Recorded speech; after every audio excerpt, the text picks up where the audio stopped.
guys on WhatsApp, would you like to apply for a university abroad? But you don't know which website you have to go and apply for, or even the applications?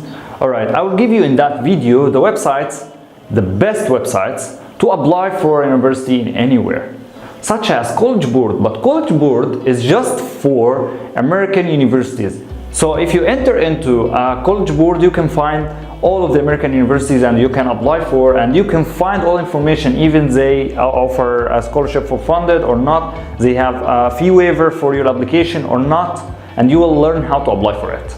Alright, the second one is Common App. Common App that you can fill the form or application one time, and you can apply by this application for all universities you can choose on that website.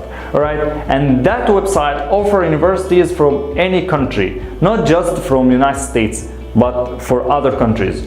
And the third one is Scholarship Position. Scholarship Position offering for you internships, fellowships, and scholarships, and they are giving you a news, like a newsletter, into your email about the scholarship is offering now, or was offered before, or will be offered in the future.